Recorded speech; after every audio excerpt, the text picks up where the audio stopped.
Bonjour à tous. Nous sommes heureux de nous retrouver si nombreux ce matin du jeudi de l'Ascension et nous remercions tout spécialement les organisateurs. Quel travail et quel courage il vous a fallu de venir par ce déluge, ce temps impossible. Il pleut des cordes, nous risquons l'inondation, mais vous êtes tous là. Heureux de rencontrer des amis de longue date, autant aussi à ceux que nous rencontrons, que je rencontre pour la première fois. Les réunions projetées sont des études sur le prophète Élie. Ce matin, nous parlerons d'Élie et cet après-midi, nous continuerons cette étude. Nous ne la finirons pas aujourd'hui, peut-être faudra-t-il attendre l'année prochaine. Je voudrais ce matin parler du prophète Élie sous un titre un peu original, le premier pont aérien du monde. Et je lis ce texte dans le 10e chapitre du premier livre des rois. Je lis que Élie le Tishbite, l'un des habitants de Galaad, dit à Akab, au roi Akab, « L'Éternel est vivant, le Dieu d'Israël dont je suis le serviteur. Il n'y aura ces années-ci ni rosée ni pluie, sinon à ma parole. » Et la parole de l'Éternel fut adressée à Élie en ces mots. « Pars d'ici et dirige-toi vers l'Orient, et cache-toi près du torrent de Kérit qui est en face du Jourdain. Tu boiras l'eau du torrent. J'ai ordonné aux corbeaux de te nourrir là. » Il partit et fit selon la parole de l'Éternel, et il alla s'établir près du torrent de Kérit, qui est en face du Jourdain. Les corbeaux lui apportaient du pain et de la viande le matin, et du pain et de la viande le soir, et il buvait l'eau du torrent. Le prophète Élie est un personnage si important à la fois dans l'Ancien Testament, où il apparaît comme le plus grand des prophètes entre Moïse et Jean-Baptiste, et dans le Nouveau Testament, où son nom prestigieux revient plusieurs fois, qu'il vaut la peine de s'attarder quelque peu pour le présenter. Bien que son ministère couvre un laps de temps relativement court, sa vie a été si fructueuse en interventions de toute espèce qu'elle nous offre une biographie extrêmement riche en matériaux. L'étude de la vie du prophète aura toujours un accès auprès d'une très large audience. Elle est pour ceux qui sentent combien difficile le service chrétien, et s'il y a parmi nous des amis qui sont dans ce cas, ils trouveront un encouragement à l'étude de la vie de ce prophète. Elle est aussi pour ceux qui se sentent seuls dans le travail de Dieu. Beaucoup de serviteurs de Dieu sont engagés en solitaire dans le travail du Seigneur, et ils sont tentés de dire, comme Élie, « Je suis resté seul ». Bien sûr que des milliers d'Israël, il y en avait 7000 qui n'avaient pas ployé les genoux devant Baal, mais où étaient-ils? Élie ne les connaissait même pas. Ils se cachaient, eux et leurs témoignages. Ainsi, l'étude de la vie du prophète est utile pour ceux qui sont ou qui se croient seuls. Cette étude est aussi pour ceux dont la patience est mise à l'épreuve et qui voient peu de résultats. La patience du prophète, son endurance, son obéissance et son triomphe final seront un grand encouragement.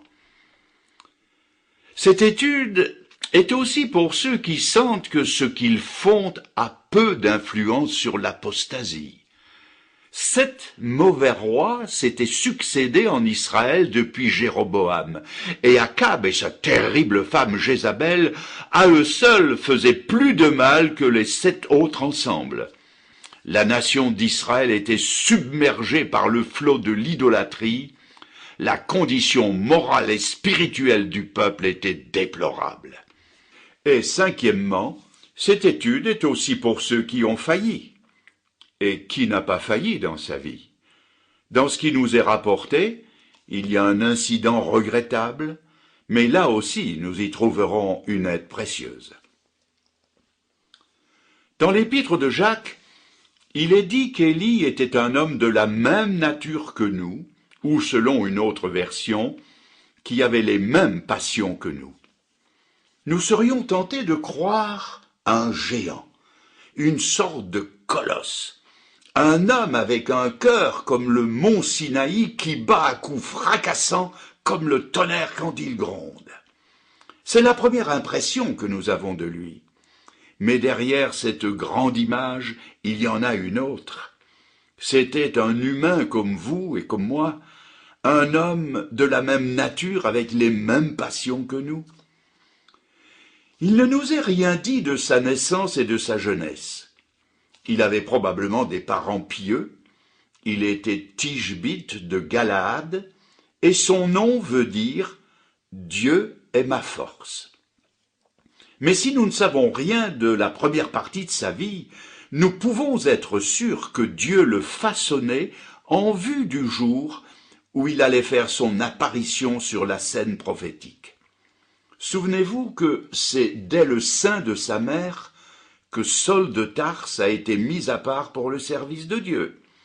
Et dès lors, tout dans sa vie, jusqu'à sa haine contre les premiers chrétiens, tout a servi plus tard pour le service auquel Dieu allait l'appeler. Et je pourrais témoigner de la même chose. Quand je repense à ma vie, à mes années d'autrefois, aux chemins par lesquels je suis passé, bien que ne connaissant pas Dieu, je peux dire que Dieu était à l'œuvre et que tout a servi pour une préparation à son service. Aussi, chaque expérience que nous faisons est une préparation pour le travail qu'il nous réserve. Et avec Dieu, les moments d'attente ne sont pas des moments perdus. Pour Dieu, les 40 années que Moïse a passées au désert ne sont pas moins importantes que les 40 années qu'il a passées à la cour du Pharaon. Ce qui caractérise Élie, c'est sa séparation radicale d'avec le mal ambiant. Tout le caractère et le ministère du prophète se trouvent résumés dans cette parole de l'apôtre Paul aux Éphésiens, chapitre 5 et verset 11, « Ne participez pas aux œuvres infructueuses des ténèbres, mais plutôt condamnez-les. » L'homme tout entier, le ministère tout entier d'Élie est dans ces paroles. Ne participez pas aux œuvres infructueuses des ténèbres, mais plutôt condamnez-les.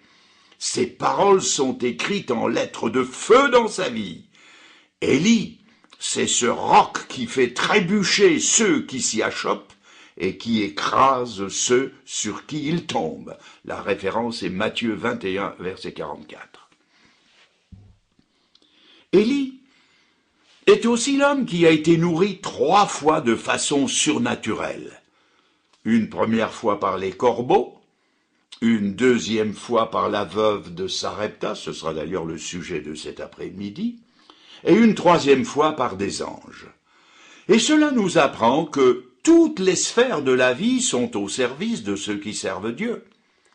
Cela nous réapprend cette affirmation de l'Épître aux Romains chapitre 8 et verset 28, « Toutes choses concourent ensemble au bien de ceux qui aiment Dieu. » Toutes choses, les inférieurs comme les corbeaux, les égales comme la veuve de Sarepta, et les supérieurs comme les anges. L'histoire du prophète Élie pivote autour de 2 ordres qu'il a reçus de la part du Seigneur. Au chapitre 17 et au verset 3, l'Éternel lui dit « Va, cache-toi près du torrent ». Au chapitre 18 et au verset 1, l'Éternel lui dit « Va, présente-toi devant Akab ». Voilà les 2 grands pôles de sa vie. Va, cache-toi, va, montre-toi. Va, cache-toi, c'est l'aspect, disons, privé de son ministère. C'est aussi le département de notre vie où il n'y a rien de spectaculaire. C'est ce côté dont parlent les apôtres dans le livre des Actes au chapitre 6. Il y a aussi le ministère de la parole. La prière, c'est le côté caché. C'est le « va et cache-toi » d'Élie. Le ministère de la parole, c'est le côté public. C'est le va, montre-toi, qui est aussi le aller jusqu'aux extrémités du monde et prêcher l'évangile. Je voudrais, dans le même ordre d'idées, dire à nos amis qui ont ouvert cette rencontre en nous ravissant par leur chant, vous avez accompli le deuxième point, vous vous êtes montré en public, et nous vous en remercions. Mais puis-je vous poser une question? Avant de vous présenter publiquement ce matin parmi nous, y a-t-il eu le premier point?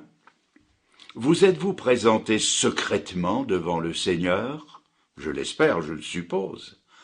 Avant le côté visible, y a-t-il eu ce côté caché, où l'on se met secrètement devant Dieu et où on lutte et parle avec lui? Y a-t-il eu le « va cache-toi » avant le « va montre-toi » ?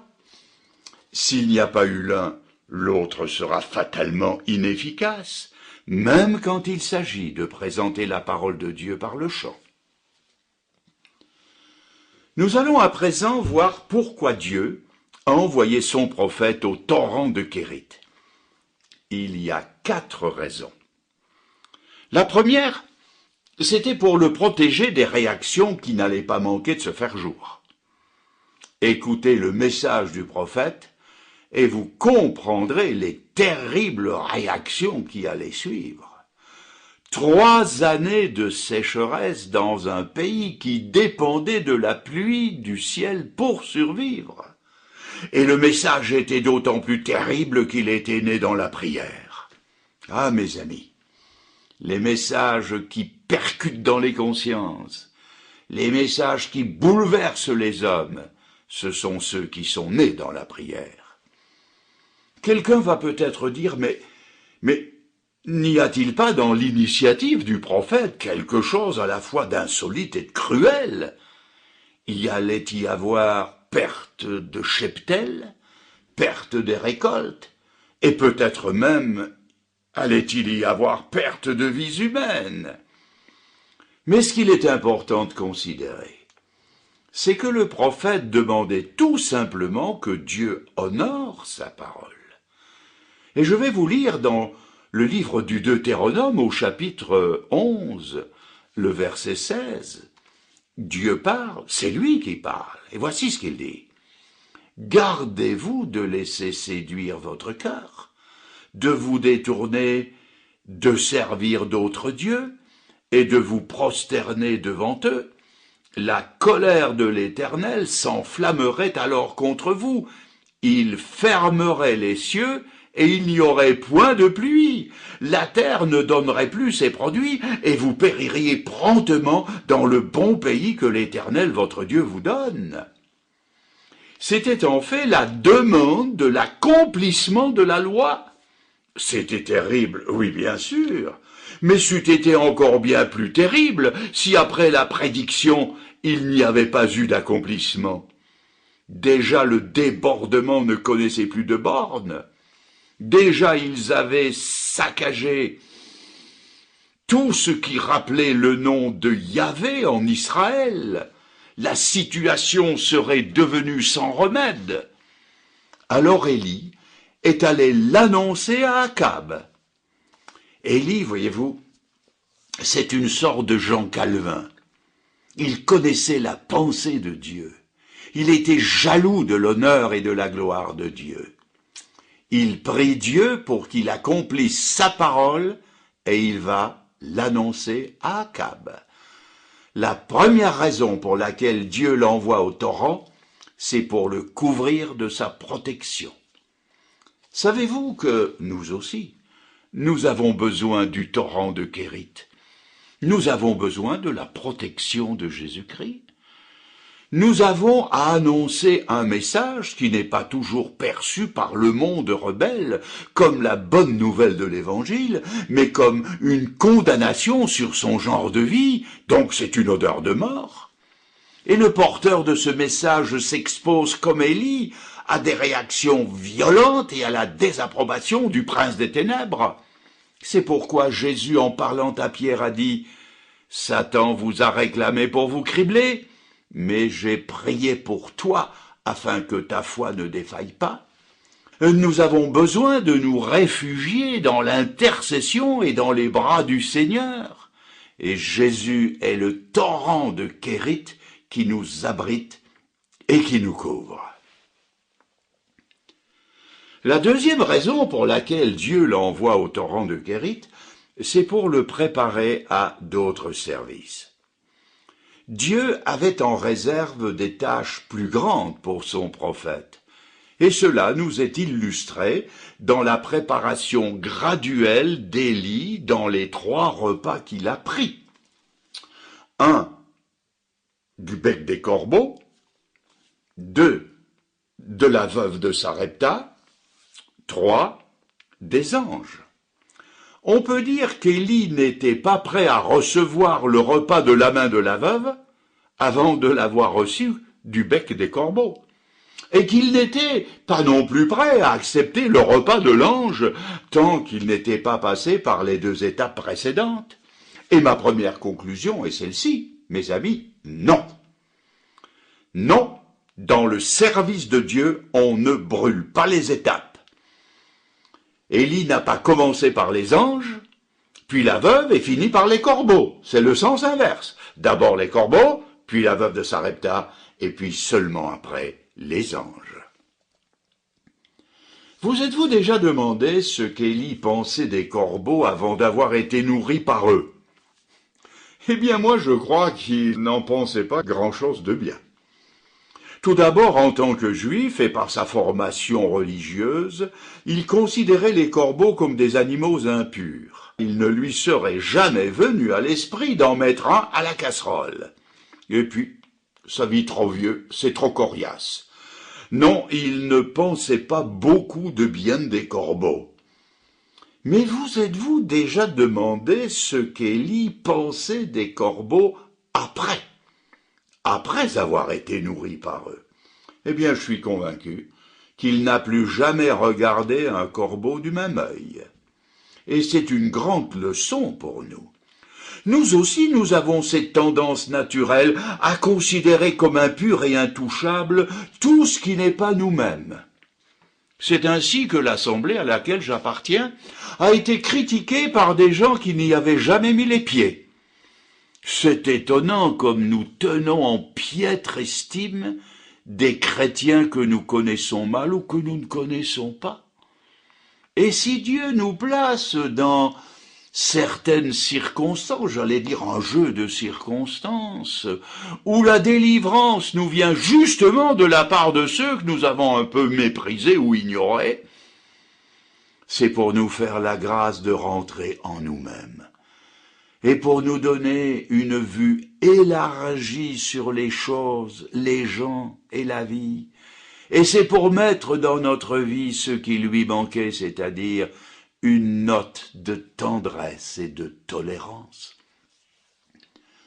Non seulement le prophète n'a plus jamais vu un corbeau du même œil, mais il ne les a plus jamais entendus de la même oreille. Certes, il a peut-être encore été agacé en entendant l'oiseau, paraît-il, le plus évangélique du monde, puisqu'il dit « crois, crois, crois ». Mais dans ces croassements, il y avait quelque chose qui lui rappelait une grâce divine. J'ai fait la même expérience. J'ai rencontré des amis, nos frères chrétiens, les gitans convertis. Quand on va chez eux, on est reçu fraternellement, chaudement, mais, oh mes oreilles, mes pauvres oreilles, ce qu'elles ont parfois été agacées par tout ce bruit qui se fait chez eux. Mais dites-moi, entre nous, après tout, est-ce que ce bruit ne rappelle pas une grâce divine? Autrefois, voyez-vous, ils ne faisaient pas de bruit quand ils visitaient les poulaillers. Mais maintenant, ils font un peu plus de bruit et ils laissent les poules tranquilles.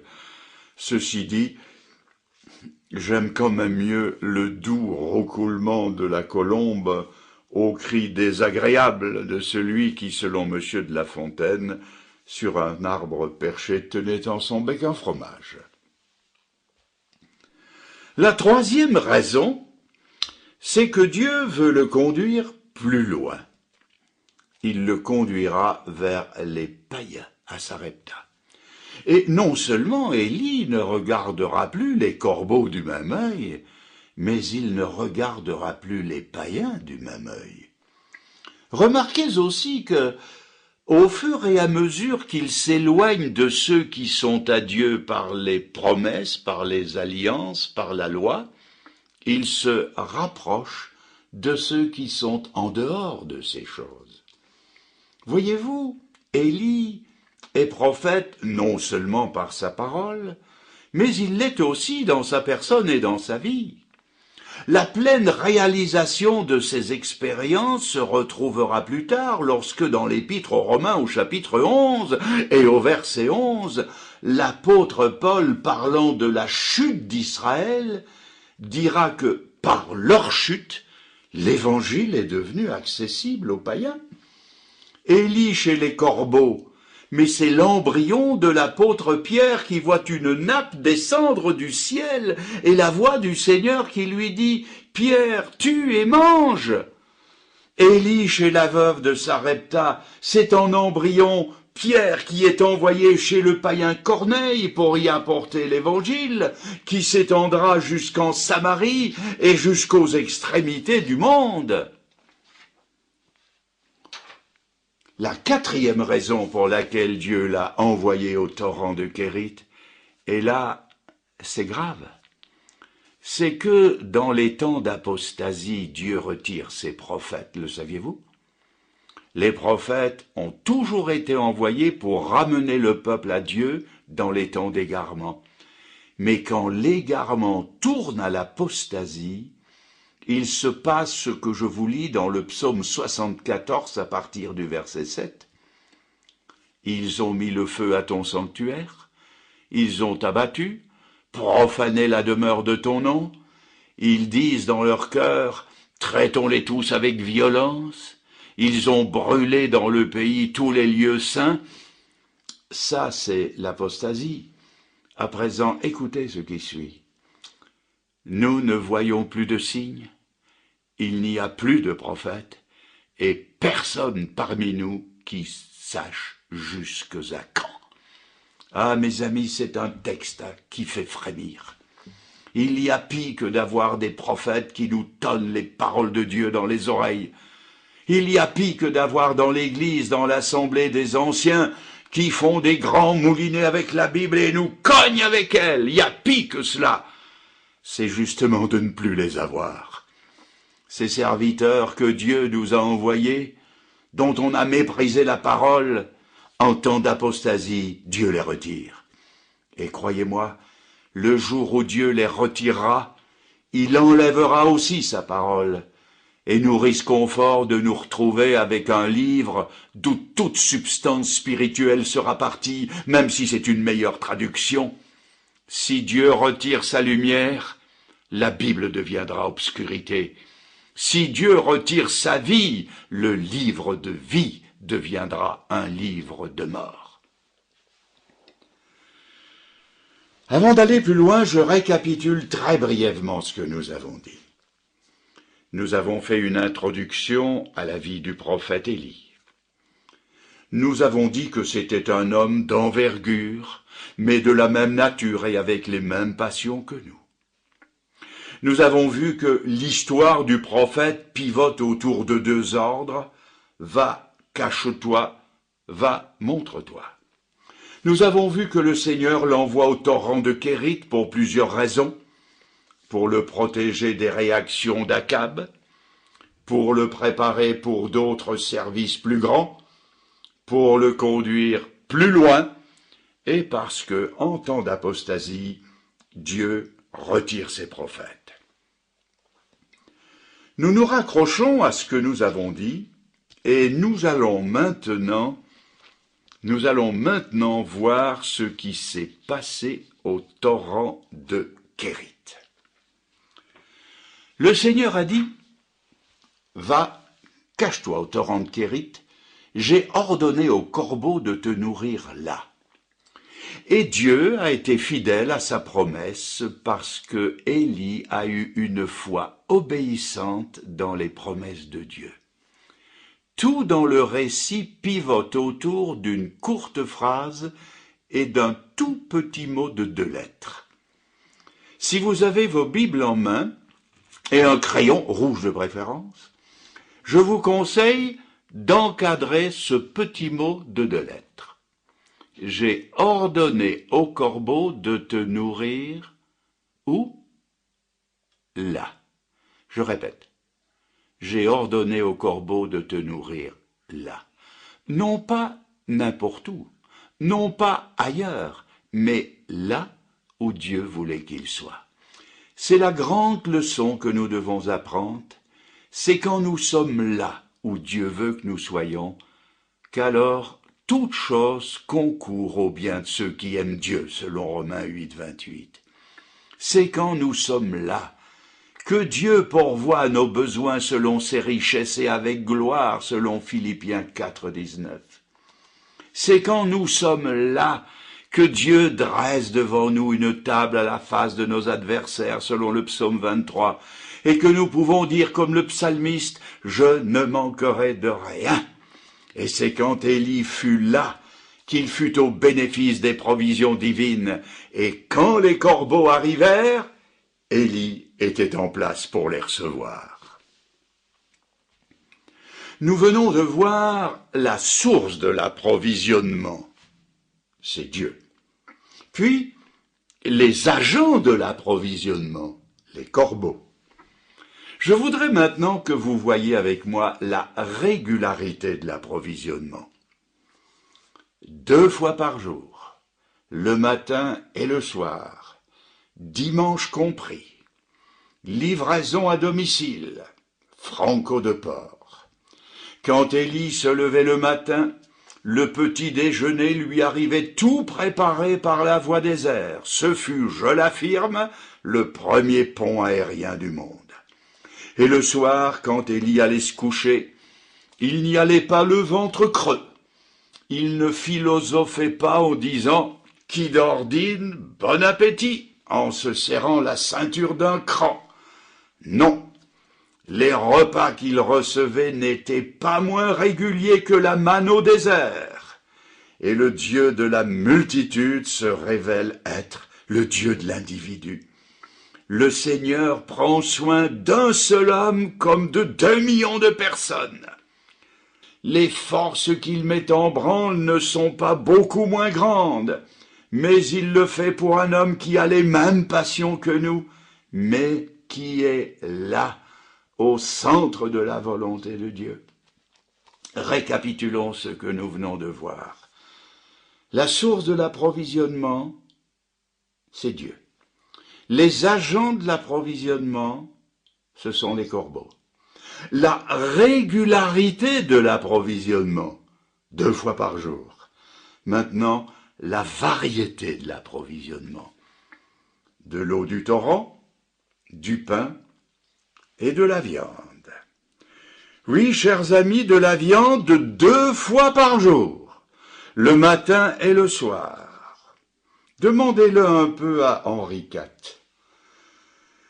Sa promotion sociale voulait que les paysans de France puissent manger la poule au pot 1 fois par semaine. Demandez-le à vos grands-parents. Ils mangeaient de la viande 1 fois par semaine, on l'achetait le samedi, on en mangeait le dimanche, et on finissait les restes le lundi, s'il en restait. Tandis que lui, Élie, avait de la viande 2 fois par jour. Il avait le petit déjeuner anglais, eggs and bacon. Il avait le dîner français. Il avait le meilleur de la cuisine de 2 grands pays, parce qu'il était là, au centre de la volonté de Dieu. Ah, mes amis, cela valait beaucoup mieux que les 100 autres prophètes dont parle l'intendant du roi au chapitre suivant et au verset 13, et je vous lis. N'a-t-on pas dit à mon Seigneur ce que j'ai fait quand Jézabel tua les prophètes de l'Éternel? J'ai caché 100 prophètes de l'Éternel, 50 par 50, dans une caverne, et je les ai nourris de pain et d'eau. Voyez-vous, parce qu'Élie était au centre de la volonté de Dieu, il recevait un régime complet. Les autres étaient au pain sec et à l'eau. Pourquoi? Eh bien parce que ces 100 prophètes de l'Éternel n'avaient été qu'à mi-chemin dans leur témoignage. Aussi n'entrent-ils pas dans le triomphe des martyrs qui ont laissé leur vie? Mais ils n'entrent pas non plus dans la plénitude d'Élie. Ils sont cachés dans une caverne où ils tremblent, une caverne qui ressemble à une prison, et ils n'y ont que le pain sec et l'eau de l'angoisse. Et cela, mes amis, c'est vrai pour nous. Il y a un triomphe et une plénitude de vie dans lesquelles les demi-mesures nous empêchent d'entrer.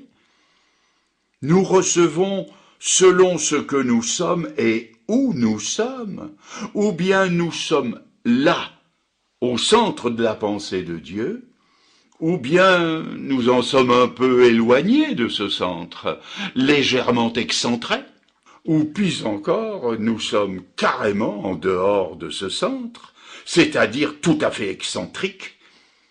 L'approvisionnement de Dieu pour nos vies, elle est là, entre les deux couvertures noires de ce livre que je brandis devant vous.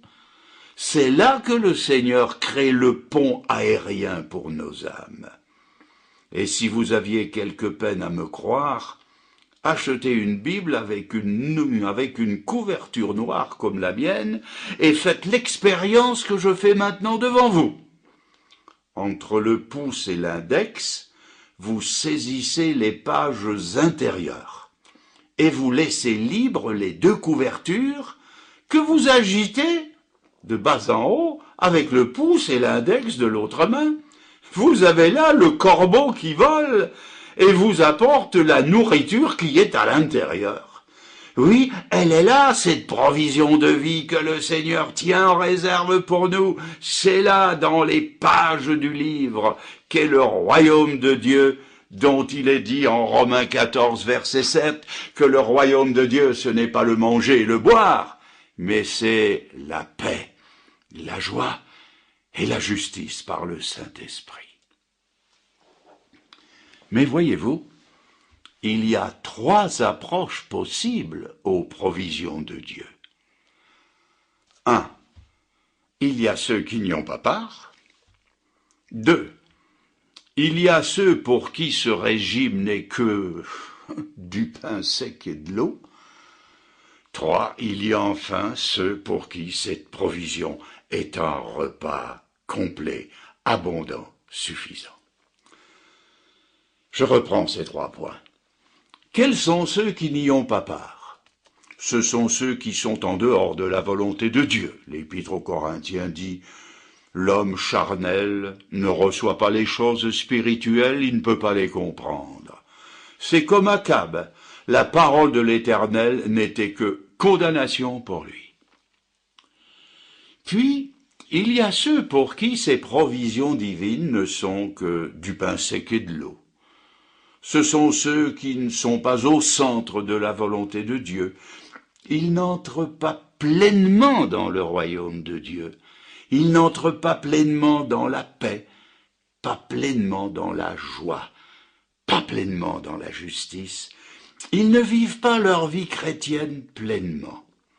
Certes, ils viennent bien à la Bible, occasionnellement, mais à quel régime leur manque de spiritualité les soumet-elle? Eh bien, au régime du pain sec et de l'eau. Mes amis, il n'y a pas à sourciller.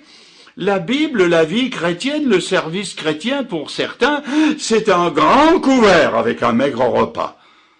La Bible, Jésus-Christ, c'est une grande chose avec une petite signification. Alors on s'écrie, c'est fade. La Bible est fade, le culte est fade, la vie chrétienne est fade, Jésus-Christ est fade, et on devient comme les Israélites au désert qui appelaient la manne de Dieu cette misérable nourriture. Alors, que fait-on quand on est comme eux? Eh bien, on trouve que cette vie chrétienne manque d'assaisonnement, de piment, de crudité. Et comme eux, on se met à rêver aux poireaux, aux oignons, aux ails, aux concombres du pays d'Égypte. On assaisonne la Bible et le culte et la vie chrétienne et le service de Dieu avec les piments du monde. Forcément, quand la Bible n'est plus suffisante, quand Jésus ne suffit plus, quand l'Église ne suffit plus, on fait alors un sandwich.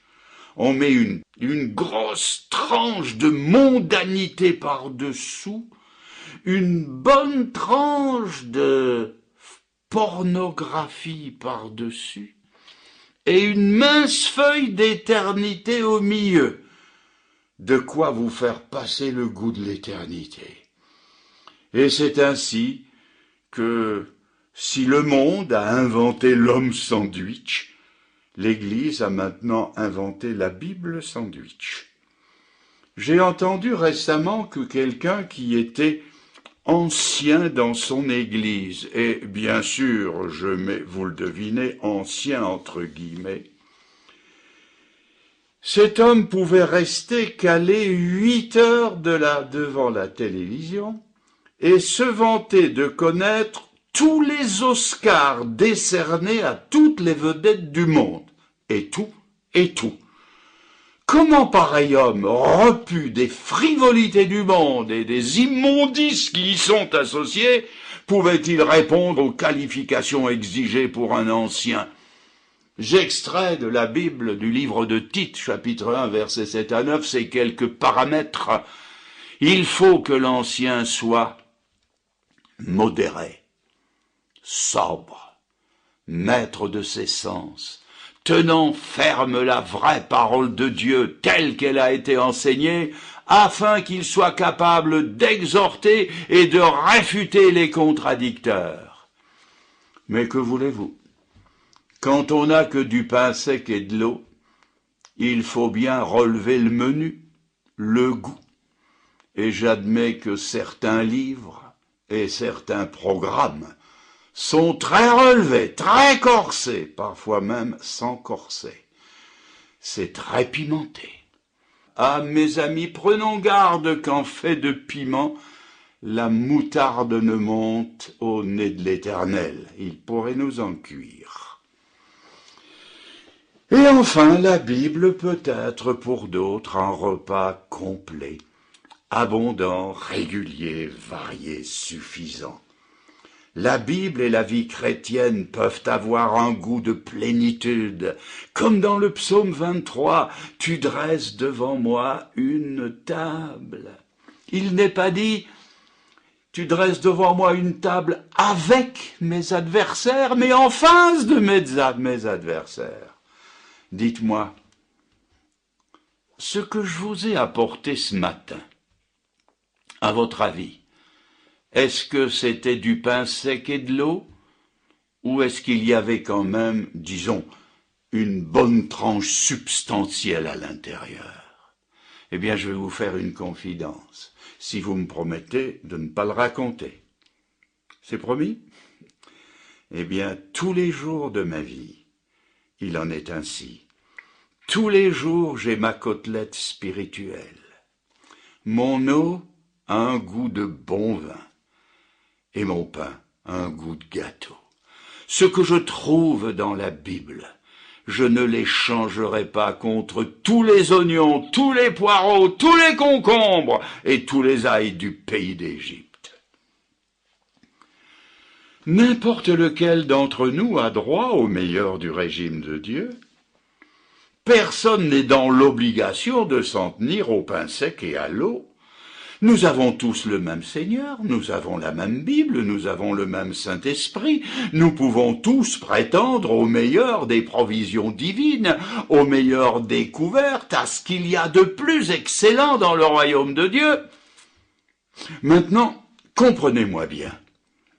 Je ne veux pas dire que nous pourrions tous nous tenir sur cette estrade et parler. Je ne veux pas dire que je pourrais vous parler tous les jours comme je le fais aujourd'hui. Non, je n'en ai pas l'envergure mentale. Je n'ai pas l'envergure suffisante pour le faire. Mais ce que je veux dire, c'est que tous ici, dans le secret de notre vie cachée, comme Élie au torrent de Kérit, la Bible, la vie chrétienne, la personne de Christ peuvent avoir un goût de plénitude. Et pour conclure, ce livre à provisionnement divin peut être ou bien un livre de mort, ou bien un livre d'eau et de pain sec, ou bien un livre d'abondance. À quoi cela tient-il? À nous, à être là où Dieu veut que nous soyons. Il y a une seule place au monde où la bénédiction de Dieu est certaine, c'est d'être tout simplement au centre de la volonté de Dieu. Frères et sœurs, si aujourd'hui vous avez retenu simplement ce petit mot de 2 lettres, il peut vous ouvrir toutes grandes les portes donnant accès à la bénédiction de Dieu. J'ai ordonné au corbeau de te nourrir là, avait dit le Seigneur. Imaginons qu'Élie n'ait pas été là, au rendez-vous divin, qu'il eût été quelques kilomètres plus loin. Quelles auraient été ses conclusions? Il aurait pu dire « Les provisions de Dieu font défaut. Le Seigneur ne pourvoit pas à mes besoins spirituels. Je me sens desséché à l'intérieur, ça ne marche pas dans ma vie. » Mais pourquoi? Eh bien parce qu'il n'aurait pas été là, là où Dieu voulait qu'il soit. Il y a des vies chrétiennes déficientes, il y a des vies chrétiennes rachitiques, il y a des vies chrétiennes sans élan, sans dynamisme, sans progression. Il y a des chrétiens qui ne sont pas conquérants. Mais la raison est très simple. Toujours ce petit mot de 2 lettres, c'est parce qu'ils ne sont pas là où Dieu veut qu'ils soient. Alors, y a-t-il parmi nous de chers amis qui ont senti qu'au-delà de mes paroles, il y avait la parole de Dieu qui parlait à leur conscience? Qu'ils disent alors, « Seigneur, à partir d'aujourd'hui, je veux être là. J'en ai assez d'une nourriture qui me paraît misérable, même si elle est ta parole. Je veux cette plénitude, je veux cette abondance de vie. Seigneur, je veux être plein de joie quand je me rends au culte. Je veux être comme David qui disait « Je suis dans la joie quand on me dit « Montons à la maison de l'Éternel ». Je veux qu'à nouveau, comme au début de ma conversion, je veux être rempli du désir de faire connaître l'Évangile au plus grand nombre. Seigneur, je veux te servir. Je veux qu'en plus de l'eau et du pain, il y ait de la viande dans tout ce que j'entreprendrai en ton nom. Il n'y a qu'une chose à faire, c'est de venir se recentrer là où le Seigneur nous a donné rendez-vous. Et pour en arriver là, il faudra peut-être, ce sera l'occasion d'en parler cet après-midi, il faudra peut-être que nous passions par un autre endroit, un endroit appelé Sarepta, où une croix rugueuse sera dressée. C'est là que le Seigneur nous donne rendez-vous, pour que nous nous repentions de nos égarements, de notre tiédeur, de nos coups roides. Si nous avons fait les frais d'une vie chrétienne languissante, il faut dire maintenant au Seigneur, « Je viens là, Seigneur, où tu veux que je sois, je m'humilie devant toi et je saisis ta promesse de restauration.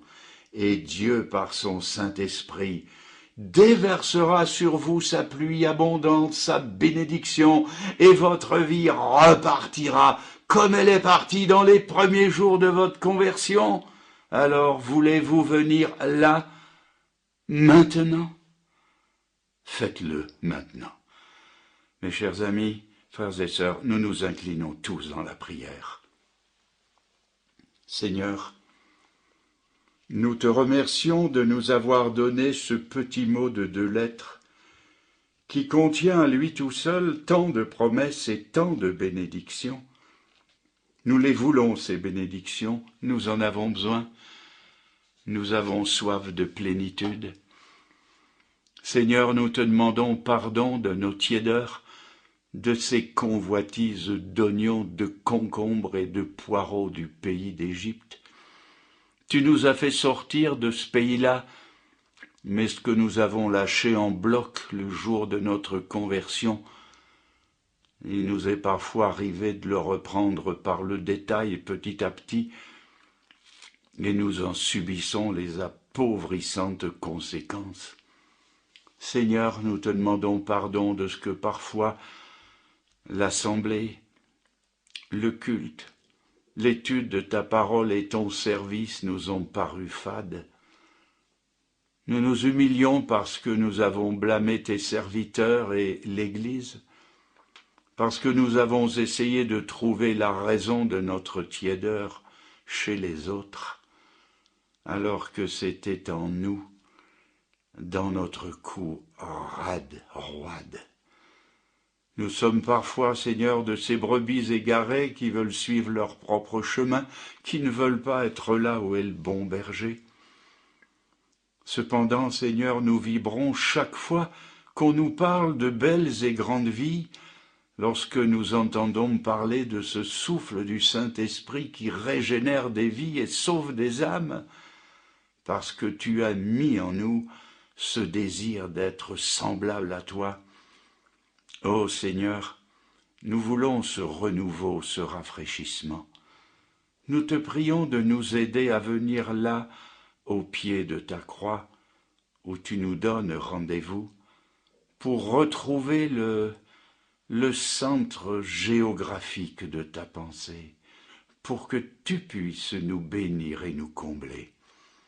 Nous croyons, Seigneur, que ce pont aérien existe toujours aujourd'hui, que ta parole est toujours un entrepôt de nourriture, et nous voudrions en être tout remplis et bénis pour être en bénédiction aux autres. Seigneur, accepte ce que nous venons de te dire et donne des prolongements heureux à cette prière. Nous te le demandons ensemble, au nom du Seigneur Jésus. Amen, Seigneur. Amen.